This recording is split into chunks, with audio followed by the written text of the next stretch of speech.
from Porto, right? Porto, yeah. Porto. From Xplora, which is a company here in Porto, who is one of those companies which is kind of evolving into Web3. So you come from Web2, you understand Web3, and you start a journey, I suppose, yes. and which is different than native Web3 companies which start completely. And we're going to see many of Web2 companies going Web3. So let's hear from Mafalda and let's see how this goes. So thank you. Thank you, Luca. So good morning, everybody. Well, I'm going to talk a little bit about what we are doing, what we are, and then what we are doing in Web 3.0. But first of all, just a quick introduction about ourselves. Xplora, it's a platform where you can generate and create virtual or physical tours, betting on AR, VR, and gamification. And we started to work on this product not from zero. I mean, we had a background of more than 17 years working on a company that is Gemma, that used to work a lot with immersive and interactive experiences to museums, things such as immersive rooms, holograms, virtual reality, augmented reality, things like that. And we started from... It's not changing, but no problem, I can do like that. So our starting point was more or less this one, like maybe I cannot point also, but no worries. So we have this context in terms of technology. That is, we are betting on a technology that is really valuable, which is AR and VR. It's a 200 billion market in 2024. And also we are betting in gamification because we know that there's a huge potential in using the techniques from gaming in order to interact and engage with visitors. So more than that, and besides that, there was this context worldwide about everything that is related to Metaverse and to NFTs, and we realized that it totally makes sense for us to really bet on this. I'm not changing. It's weird the way you need to do that. Maybe you can change there, I don't know, but now it's fine. So, we can change, yeah. So, right now, I can say that these four are our main bets and main technologies that we are working on, or vectors that we are working on. So, extended tourism, gamification, meta-tourism, and utility NFTs. Now I need to change, sorry. So, again, Xplora is a platform that allows the creation of these interactive and immersive experiences and engagement experiences through, again, augmented reality, virtual reality, and gamification. Okay. So when you try, it makes a noise, and I can push, so it's fine. It's like a signal to me, and then okay, that's fine. Okay, that's fine. So as I said already, we are going to Web 3.0, and to have this overall formula of a platform that not only has XR and gamification, but is also working on like blockchain. You can change. So we started with this mission of changing visitor experiences of museums and cities, and now I'm going to talk a little bit about this, what I see around me through my clients and in my markets, with things related to Metaverse and NFTs. Yeah. So first of all, travel and tourism sector, that is really important, as we all know, and that's the reason why we are here, which represents 10% of global GDP. Now we can change. You just pretend to do it and not do it. It's gonna work. Okay, so COVID-19 just caused a huge impact in all the cities and all the visitor centers, and in the way they saw their revenue streams and everything, because museums, visitor centers, and all the venues realize that without visitors, they won't have nothing. So they will need to think about new revenue streams, new business models, new way of engaging with their visitors. And they realized that they didn't have this way of engaging, this way of interacting, because there was no relation, no digital relation, just maybe a social network and nothing more. And this is when communities and Web 3.0 really starting to make sense also for them. So what are the main opportunities that these immersive technologies like Metaverse and this kind of experience can bring to tourism? What can museums, cities, visitor centers can learn and can use on this meta-tourism experience?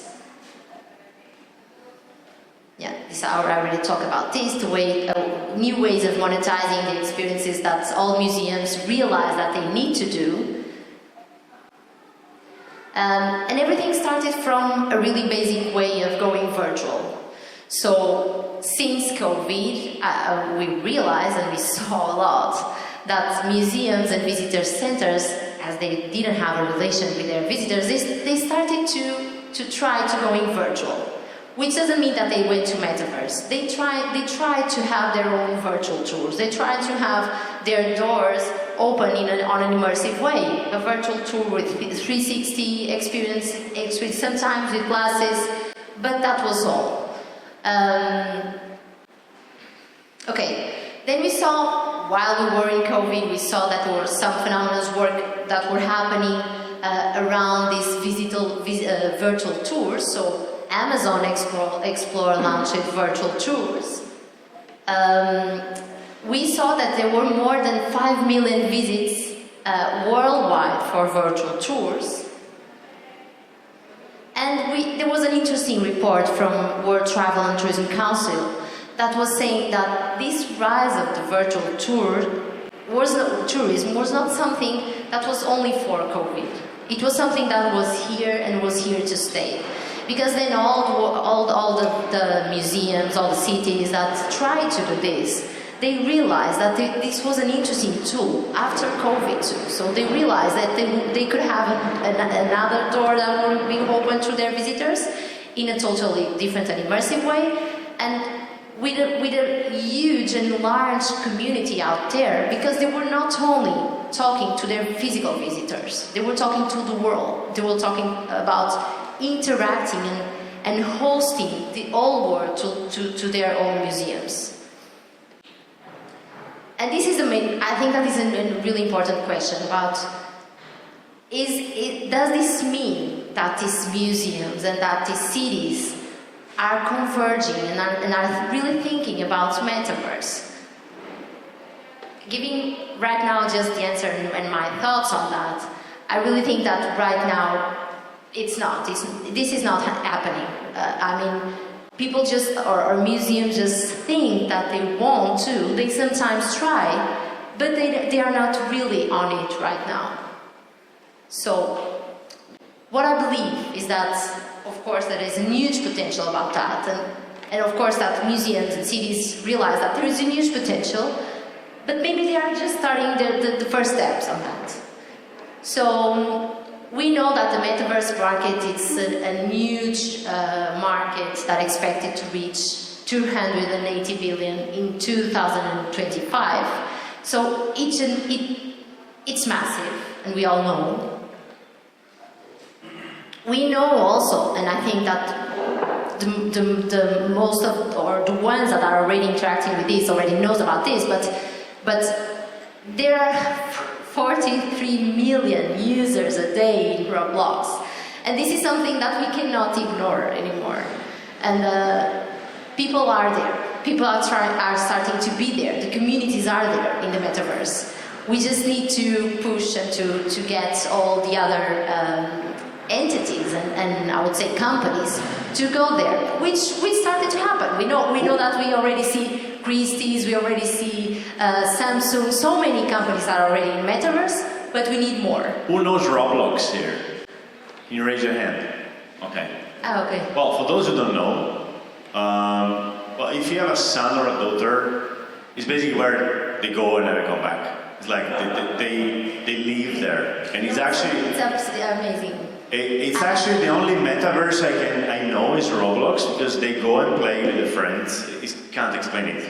It's unbelievable the way they are there. Because, for example, for the new generations, they are really there. I mean, I have 3 daughters, and they are all the time asking me to go to Roblox, and sometimes they just tell me this, Mom, may I go to Roblox to meet my sister there? And I say, she's here. And she's like, no, but I want to see her there. So it's really a parallel world where all the kids and all the teenagers and all the new generations are going. So we cannot ignore that. But we also see that there are people, more than the teenagers, that are starting to do their steps on that. And there's also money in there. You can buy the Robux. Not with glasses, no. You can buy the Robux money, which is not crypto, it's just money you pay to the Roblox company. And they want that money to buy all these things, right? That goes crypto. Crypto is mainstream, right? So anyway, the metaverse exists already in Roblox, maybe Minecraft, maybe other things. And Sandbox. Yeah. Sandbox is still... Decentraland. But these are still like bit sad places to hang out, you know? Yes. Last time I went to the Decentraland, it's like... Yeah, it's really sad. Sad, right? Yeah. Roblox is really fun. Yes. I'm playing. I actually made even a game. So the metaverse is there, and money is there already. It's just not crypto yet. Yes. And just to give you an example, for example, Gucci. It's a brand that we don't think about Gucci being in Roblox, but they were. They did a magic card in there, and they started to sell their wearables, and they sold a bag for $5,000, which is more than a physical one. So it's interesting. It's moving. It's amazing. I believe. Yeah. There's also another thing about this. Of course, that everybody started to talk about metaverse and everything. And there was a huge step on this after Facebook announced it, Meta. But then we need to think about how is this going to be? I mean, is this going to be too fragmented and people will be in several different worlds, or they will all be in Facebook? We still don't know. Or are they all in Roblox? We still don't know. We are seeing these phenomena, and there are things about this. For example, Facebook announced that they were investing on something more than seeing immersive.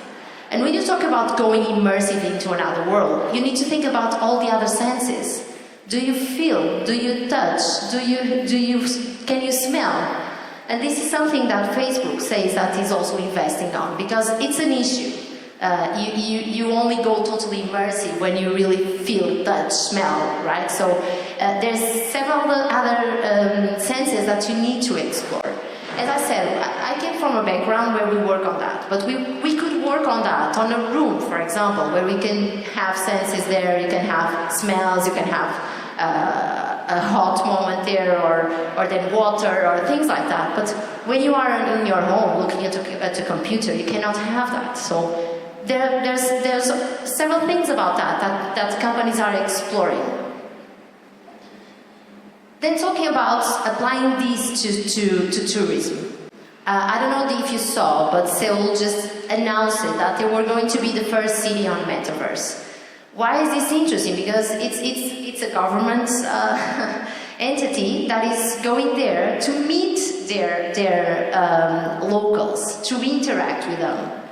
So this is interesting, and again, interesting steps on that.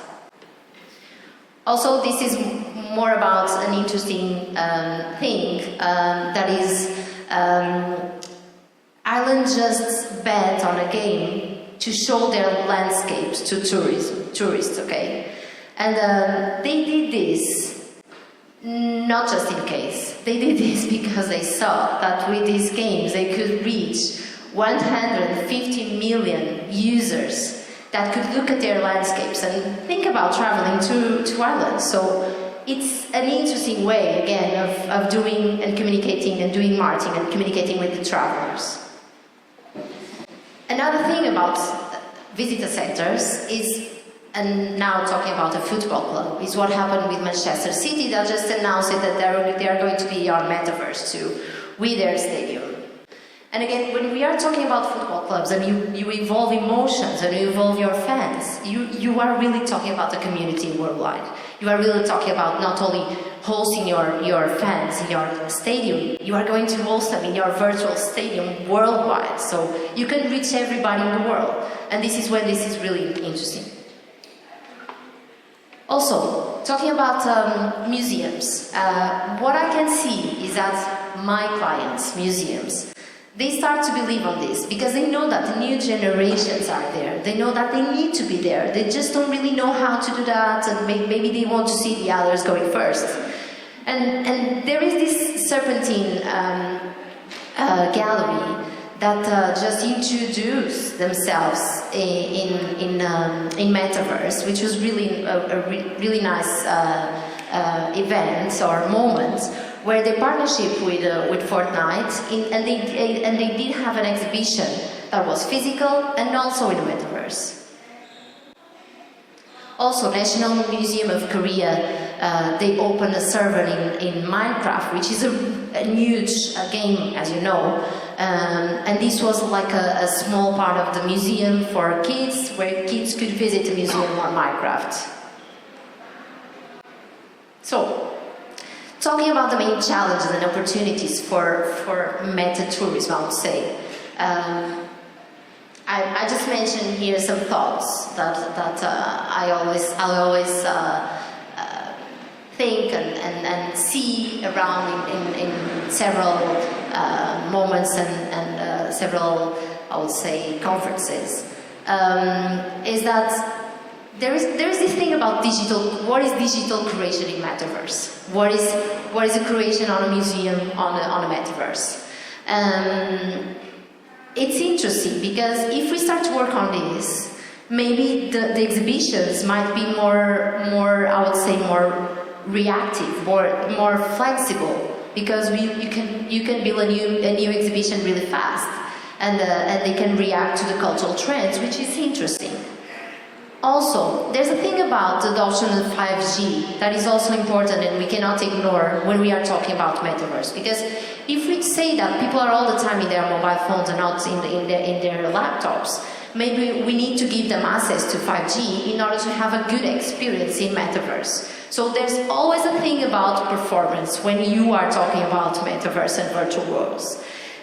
And this is an important, really important issue. I can tell you by experience that the first time we already developed thousands of experiences in virtual reality.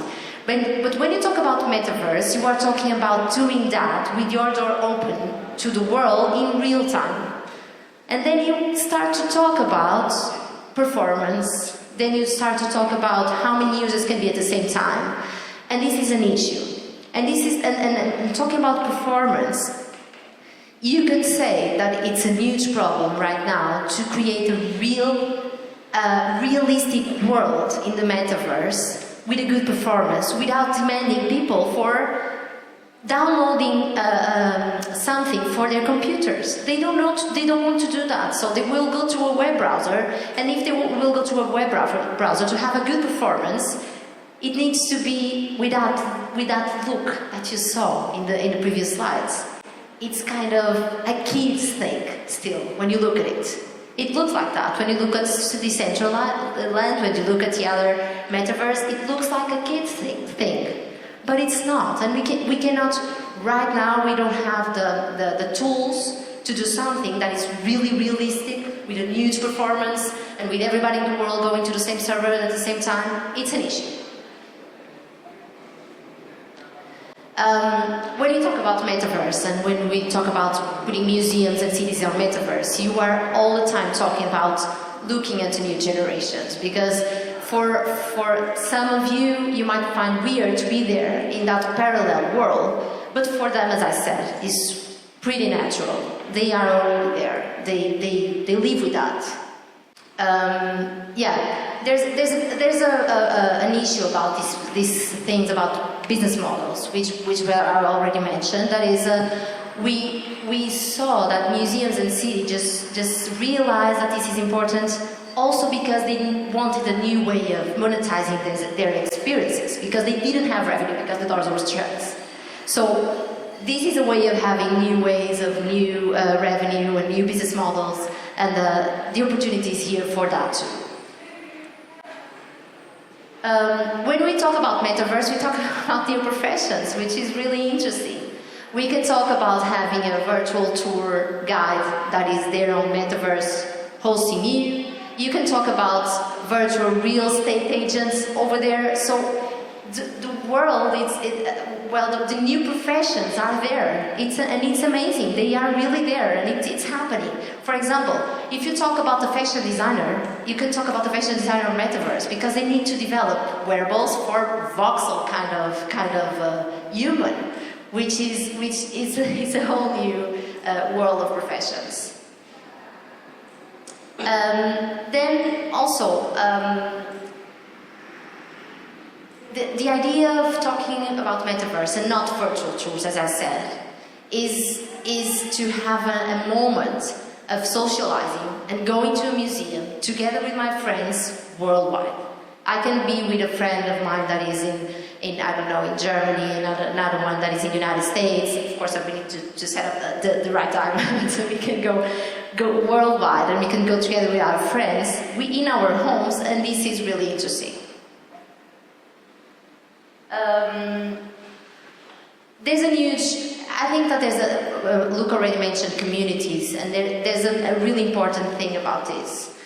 I mean, we saw a lot of projects during this pandemic and during these years that were not really succeed, because you cannot start a project in Web 3.0 without thinking about your community, and trips, I have to say something about that. It's all about community, so you really need to invest on that, and museums, cities, if they want to go to these worlds, they really need to invest on communities, which is something that is demanding. Also talking about marketing and the ways of showing your brand in a metaverse, you also have an issue about data. Well, people are kind of worried about GDPR things and issues about how is the data sharing in these worlds, and about kids also, how it's going to be. So this is an issue. And when we are talking about data and sharing data, we are talking about legal issues that are not only related to GDPR, but when we are talking about legal issues, we are talking about fiscal, property rights on NFTs that are on metaverse. So everything about metaverse and now NFTs. I'm starting to mix NFTs with metaverse, because it's like NFT is a digital asset, and metaverse is the place to have the digital asset. It's like what it is an NFT. The NFT is what it is in terms of digital assets, and metaverse is where can I have my NFT? I can have my NFT on the metaverse, and so there's a lack of legislation in this area, and I think that is also a reason why the most traditional ones are not going there right now. They want the others to go first, because they see that there's these issues, there's these legal issues also, and they want to see what is going to happen. So as soon as the countries, as soon as the governments, as soon as the legislation start to be with this, everything will go more professional, and everything will be easier for everybody to be there. So it's a really huge issue. I talk about 5G already, and talking about technical constraints. I already mentioned that the number of sessions on a metaverse that might be limited. So it's an issue, a technical issue to solve. And then these two are more or less related. That is, I already mentioned in the beginning. Is this really immersive, the metaverse? Right now, maybe not. Well, you can see 360, you can put your glasses, and it's more immersive, but it's not enough, because they are missing the other senses, right? And is this really social? Are we going to Metaverse really to socialize? And my question is that right now we are not, but we will. I mean, it will be part of our lives. We will go there to see friends, to interact, to be with others. So it will be. But right now it's starting to be maybe fragmented, and maybe we don't see everybody there. Just see these teenagers, we see the kids, but we will be there. We will be there for sure. And then, sorry, there was another issue about the balance between virtual and physical, because there's this issue. Are we all there? Maybe right now we are not there, but when we will, what is going to be the balance between going physical or going virtual? Am I going to miss a museum because I already went there virtually? And the answer, I think, it's not. Definitely not. We will go to Metaverse, to being there on a social way, but we'll go to the physical museum to see that on a more, I don't know, engaging and more real way. So they will never disappear. There will be a balance between both, and to find the right balance, it will be an issue.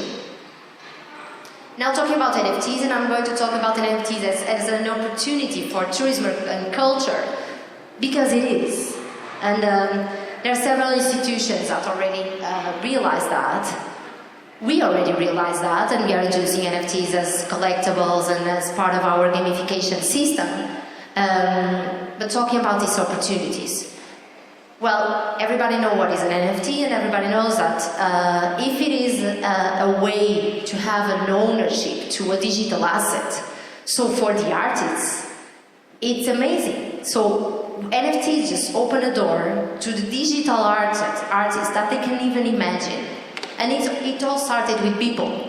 People just sold an NFT for $69 million.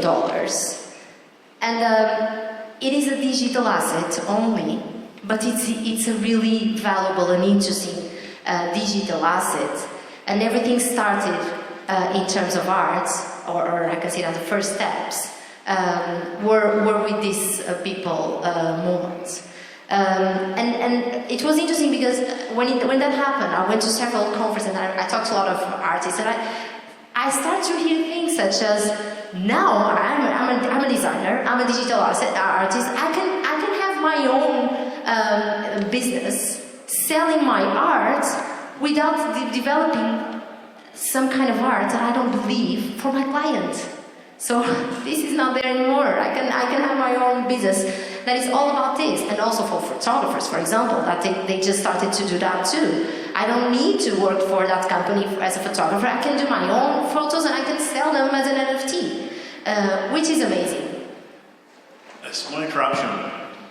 Everybody's clear what an NFT is, or do we explain it very quickly what it is?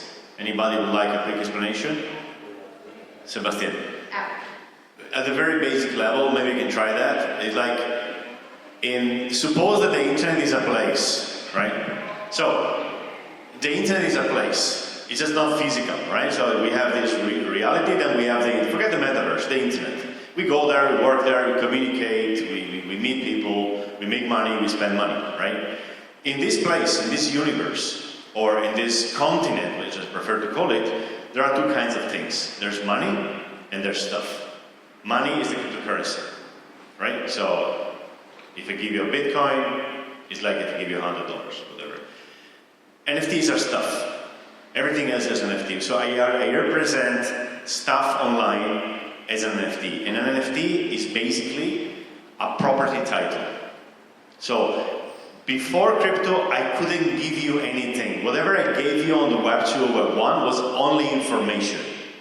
I give you information, I still have it, you have it too now. With Web 3, I can give you something which I don't have anymore, which is of course very hard to understand at the theoretical level. Now we can give things. It's a bit like I give you my domain name, right? Only I don't need the ICANN and all these third-party companies. So I can give you, for instance, a token, an NFT is a token, which represents a piece of land, which represents... It's a digital asset that has a property, a unique property. A sword in the game which represents a booking. Yeah. Right. I hope this is a good introduction. We don't have much time left. Sorry, I can go faster.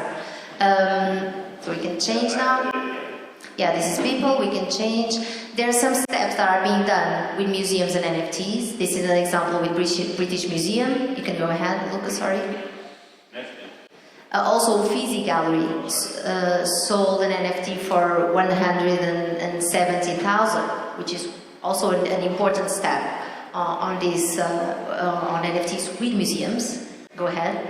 So, talking about now the main challenges and opportunities, and I will finish my presentation with this: challenges and opportunities for NFTs in tourism and the specific sector of museums too. So go ahead, Lucas, sorry. So the first thing is this decentralization of the power and control that Luke already mentioned, but now we can talk about this, talking about art. So the traditional gatekeepers of art are not there anymore, which is something that is kind of interesting because opens more opportunities for, as I said, for the artists and also for the ones that just want to be on this area and try to sell NFTs in art. It opens a new professional market for digital artists, and I already mentioned that. It's amazing that for the designer or a photographer can say, this is a unique piece, you cannot copy, I will sell it to you, and you will have the original of this in digital. So it's more or less the same of, I want to have original Picasso on my wall, and I want to have an original of people because he's a really important digital artist too. So it's interesting. Then talking about monetization again, I already mentioned this on the Metaverse, but there's a huge opportunity here about monetizing this and finding new business models for galleries, museums, and also cities. And of course, when they do this, when they go to NFTs, when they use NFTs on their formula for their visitors, maybe they are really thinking about the future and they are thinking about the new generations because the new generation will love to have their own NFTs in art and go into a museum and maybe own an NFT about a piece that is over there, but they are the owners, they are collectors of the digital art that is on that museum, which is really interesting. Again, there's a lack of regulation in NFTs, and this is the reason why not everybody is really investing on that. It's a huge phenomenon, the NFTs, and the billions that it's generating, but still there's a lack of regulation there. And also there's a thing about museums using NFTs that I hear all the time that I'm talking about NFTs with museums. Well, okay, it's interesting. I want to find a new business model for my museum, but what about if I have an owner of this artwork in the wall that is different from the owner of that piece of art in the digital world? It's kind of weird for them, but it's possible. So we are opening this door. The owner of one piece of art might be different from physical to digital, which is interesting, but at the same time it kind of scares the most traditional museums. Also, sometimes we see that the market is worried about the environment's issues about NFTs. So sometimes people mention this footprint about the NFTs, which is real, which is a concern, which makes sense, but it's not the only concern that people need to have with the NFTs, or not the only concern that people need to have with art. Because when you are doing a transaction of NFTs, yes, it's sure, you are having a footprint. But when you are doing a transaction on the physical artwork, what about all the logistics? What about everything that that transaction is?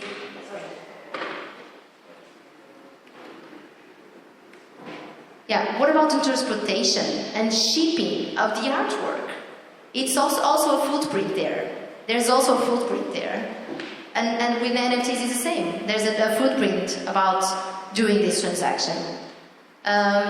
So are we here to see this new tourist area where meta tourism and NFTs are going to play a really important role? We are here to see, but I believe that there is a new transformation here, that everything is going to be really different when we embrace these opportunities. That's all. Okay, thank you. Time for one question, and then, yeah, Valerie, go ahead. Actually, I have two, and the first is easy. So, Okay, let's do two questions. Okay. So, you talk about metaverses, like there's going to be the Facebook one, the Roblox, and the Minecraft. How are you going to ensure, how can we ensure that there is a level of interoperability and we don't get stuck in a platform that is Facebook or Roblox or another one? Because in the end, it's going to be a centralized platform and nothing changes, basically. I totally agree with you. We are talking about decentralization, but then they are not truly and purely decentralized, because then you will be stuck, as you said, in Meta, with Facebook and Roblox and everything. And I don't have an answer for that. It's true. Doesn't make sense. It's not totally decentralized. There is no ownership. You can bring your stuff to somewhere else. Yes. And that, I think, is a problem of this model that has been developed, because you need a lot of money to develop it, but then they're going to make the rules. Agreed. Okay. And the second is a bit more ethical and complex to answer, I think. How can we make sure this metaverse doesn't become like a social addiction, like social media is becoming now, and like detaching people from the real world, and especially for the lower income population, it's very easy to get them on a mobile phone or metaverse and offer like cheap entertainment, so they get personal data and they sell ads and stuff. And the metaverse is going to be like Facebook 10 times powerful, right? So I think that is a big ethical question that should be answered, and not by this platform, because they're doing the same that they did with social platform. Yeah, I think there's several thoughts on that, and I can talk about so many things about that. And when we are talking about being ethical on this, and talking about this social addiction and this addiction of, for example, the kids in metaverse, of course it's not a good thing. Of course that we need to balance. That's what I saw. We need to balance that. But who needs to balance? Yeah. Who needs to balance? That's a good question. The society, the world.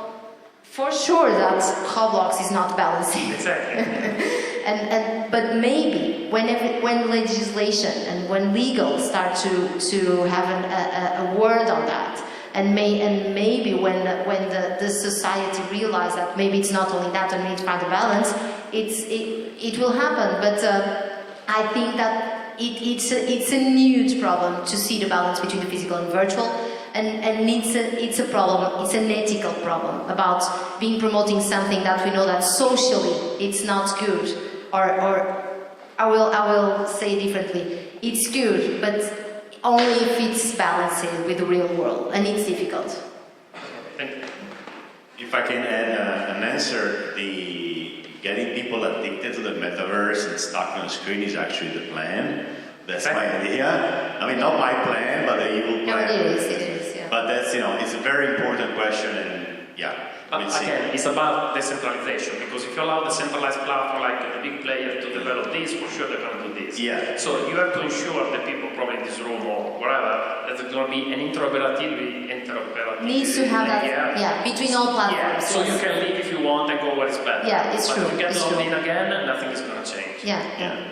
All right. Thank you, Mafalda. Thank you so much.